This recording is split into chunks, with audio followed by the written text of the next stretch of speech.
asked a simple question once. I wanted to know exactly when huge corporations began reducing the quality of their products because it was more profitable. Turns out, there is an answer.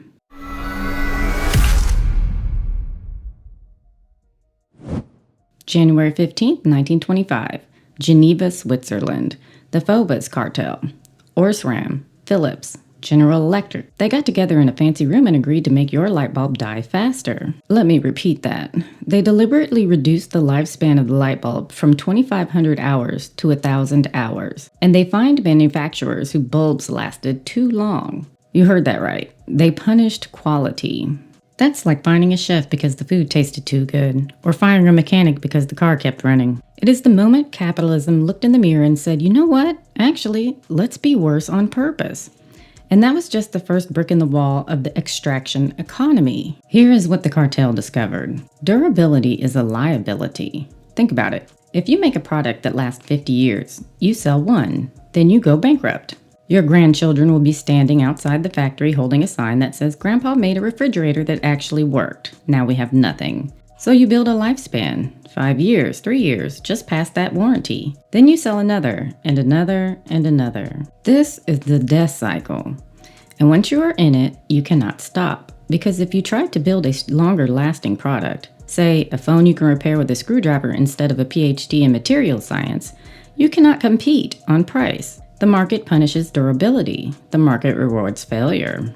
So now we have refrigerators that die at 4 years, phones that cost more to fix than replace, laptops with glued-in batteries because screwdrivers are apparently the enemy of progress. Not because we lack the technology to do better, because the technology to do better is less profitable. Plus, those shareholders need their third yacht. So I'm asking, who is doing this? And the pattern kept pointing to the same 5 archetypes. Think of them as the Justice League, but for evil. Number 1, the cartelist, the one who fixes prices by eliminating competition. Ticketmaster, the light bulb guys, big cable. They do not build a better product. They just make sure no one else can sell one. Their motto, why compete when you can collude? Number 2, the liquidator, the one who buys healthy companies, loads them with debt, strips the assets, and walks away with the cash. Private equity firms buying nursing homes, hedge funds buying retail chains. They do not run better businesses. They just extract the value from the ones that exist, like a vampire, but with worse dental insurance. The rentier, the one who owns something essential and charges access fees forever. Landlords, patent holders, toll road operators, software subscriptions, they don't actually produce anything. They just own the door, and you have to walk through it. Their slogan? You will own nothing and you will be happy. But mostly you will just keep paying. Number 4, the legislative middleman, the one who writes the laws that make extraction legal, the politician who protects estate recovery, the regulator who approves the merger. They do not create wealth. They just sell access to the rules, and they are shockingly affordable, considering how much damage they do. Number 5, the financial alchemist, the one who turns debt into products and then crashes the economy. The mortgage bundlers of 2008, the 401k fee collectors, they promise guaranteed returns. Nothing is guaranteed except the fees. Their business model? Give us your money. Trust us. What could go wrong? They all share one trait. They profit without producing. But the villains couldn't do it alone. They needed to eliminate the one tool consumers have, the boycott. So they consolidated. Now, one company sells your eyeglasses. One company sells your tennis balls. In many towns, one grocery store, one internet provider, 3 funeral homes control the entire industry. Let that sink in. 3 companies control death. When just a few companies sell everything, your only recourse, saying, no thanks, I'll go elsewhere, simply disappears. You are not a consumer anymore. You are a rent payer, and the landlord owns everything. This is why vote with your wallet is the dumbest phrase in the English language. You cannot vote with your wallet when every wallet goes to the same bank, and every bank is owned by the same holding company, and every holding company is run by the same 3 guys who went to Yale together. It is not a market. It is a cartel with a smiley face logo.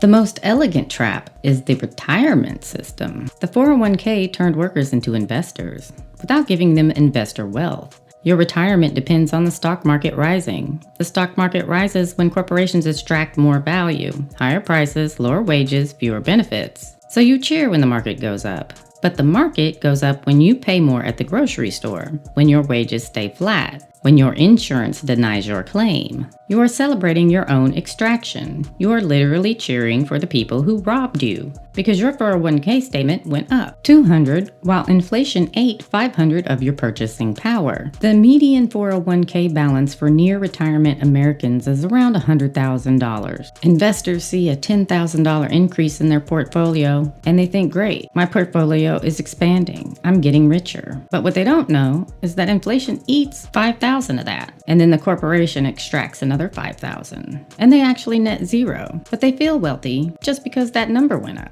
That is not a retirement plan. That is a pacification program. It is the financial equivalent of giving a baby a set of keys to play with while you empty their college fund. And the best part, you will defend this system to your dying breath because your 401k is all you have. So congratulations. You are not a capitalist. You are a sharecropper with a spreadsheet. Here's a pattern that I noticed that nobody's talking about. Market crashes happen at the exact right time to extract money from people who have some, around age 35 to 40. This has happened to every single generation. And the data backs me up on this. In 2008, 35 to 44-year-olds were hit the hardest. They lost jobs and wealth simultaneously. Then they missed the recovery. They benefited least from the post-2009 stock rebound. It is not bad luck. It is a harvest cycle. Think about it. At age 35, you have accumulated just enough to be worth taking. You have a house with a mortgage, you have a 401k with $50,000 in it, you have 2 kids, which are expensive. You are the perfect target. And at age 35, you have no political power. You are too busy working 3 jobs to attend a town hall. You are too exhausted to protest. You are the ideal victim. Profitable and docile. So the market crashes. Your house loses value. Your 401k gets cut in half. You panic sell. You lock in the losses. And then 5 years later, the market recovers without you. And they do it again and again and again. It is not a conspiracy. It is a structural feature, like a toaster that breaks at 13 months. Or a phone that stops charging the day the warranty expires. You are not unlucky. You are the crop. Then I took a look at dying. Because apparently even death is not safe from a subscription fee. Here's how it works. Medicaid requires states to act as debt collectors after a recipient's death. If you use Medicaid to pay for a nursing home, which the average cost is over $100,000 a year, the state tracks every dollar. After you die, they bill your estate, your house, your savings, everything. You do not sign a loan agreement, but the law creates one anyway. So, just so you understand, you pay taxes your whole life, you work 40 years, you save a little, you buy a house, then you get sick. You run out of money, you go on Medicaid, the program you have been funding since your first paycheck.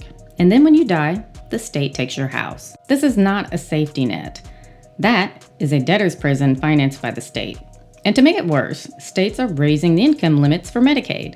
It sounds compassionate. We are helping more people. No, they are expanding the pool of people whose estates can be seized. It is the same logic as a casino raising the table limits.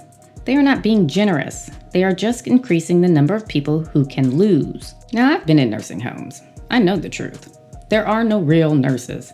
It is run by low-wage CNAs making $15 an hour. The food is terrible, and I mean institutional terrible. The kind of terrible that makes you nostalgic for hospital food. People share rooms. There is a faint smell of urine and despair mixed with bleach. So, where do you think this money is really going? Let me explain the shell game. A private equity firm buys a nursing home. Then they create a second company, a shell company that owns the building. Then they charge the nursing home rent that is wildly above market value. On paper, the nursing home is barely breaking even. We need more funding, they cry. The government gives them more money. The money goes to the shell company as rent. The private equity firm takes the profit. The nursing home files for bankruptcy. The cycle repeats. 63% of nursing home profits are hidden this way. The money is not going to care. It is not going to food. It is not going to nurses. It is going to accounting tricks that would make Enron blush. And the worst part? The government knows. They just don't stop it because the private equity firms donate to both political parties. That's democracy, everyone. I think we all see what's happening. And I think a lot of us are just sitting here waiting for it all to implode. People are asking, when is the tipping point going to come? Here's the secret. We are collapsing right now. It just does not look like the movies. There are no fires in the streets. Yet, the internet still works, Amazon still delivers, you can still get a pumpkin spice latte if you're willing to pay $8 for it. But look closer. People with degrees are struggling. 40% of recent college graduates are underemployed, working jobs that do not require their degree. You spent $200,000 on a sociology degree to become a barista. Congratulations. Your student loan payment is due next Tuesday. You cannot take time off work. 52% of Americans do not use all their paid time off. 43% cite fear of losing their job. You have unlimited PTO, but if you actually take it, your manager will quietly put you on the layoff list. The middle class share of national income has fallen from 62% in 1970 to 43% today. Every single dollar went to the top 1%. They are not even trying to hide it anymore. They are just taking. And we are so exhausted, we are electing social media influencers to Congress. Because when the system fails to deliver, people would rather burn it down with a clown than manage it with a technocrat. Honestly, I get it. At least the clown is entertaining. And the wealthy know. They know. They are building bunkers, buying citizenship in countries with no extradition, replacing society with a private version that serves only them. They are not waiting for the collapse. They are building the lifeboats. And the rest of us? We are checking our 401ks on phones we cannot afford, while a TikTok influencer explains geopolitics in 60 seconds. This is collapse. It's just boring. The kind that happens slowly, quietly, while you are distracted by a cat video. And YouTube is free. You know what that means? You are the product. Your attention is being sold to the highest bidder. And right now, the highest bidders are political campaigns. Political spending on YouTube has exploded. Campaigns run hundreds of unique targeted lines. They change the message based on your viewing history, your location, even your device. They watch the analytics in real time. If an ad is not working, they will swap it out within hours. You are not watching political ads. Political ads are watching you. Because the platform keeps 45% of every ad dollar. They profit whether the ad is for a car, a presidential candidate, or a conspiracy theory about lizard people. You are not scrolling TikTok to escape. You are scrolling TikTok because the machine wants you exhausted. And checked out population is a docile population. The makeup tutorials and the Kardashians are not the escape. They are the pacifier. And you are sucking on a digital binky while the world burns. So what do we do? I'm going to be honest with you, the options are not great. You cannot boycott your way out of this. Consolidation killed that. Boycotting a monopoly is like protesting the weather. I refuse to acknowledge rain. Great. You are still wet. You cannot vote your way out. Both parties take the Rentier money. The politicians who can stop this are funded by the people who benefit from it. It is like asking the fox to vote for stricter henhouse security. And you cannot save your way out of this. The 401k is a trap. The bank charges fees, the market crashes on your 38th birthday. The system is designed to take your money, not grow it. So what do we got left? Small things, boring things, things that do not scale. We've got credit unions instead of banks. They pay you dividends instead of charging you fees.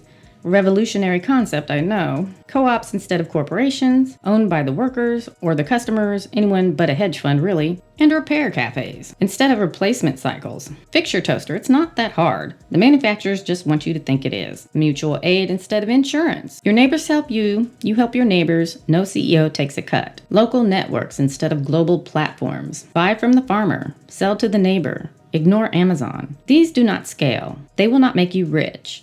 They will not overthrow the system. But they are the only places where extraction does not run the show. Now I know you don't want to see this. I know you are now uncomfortably aware.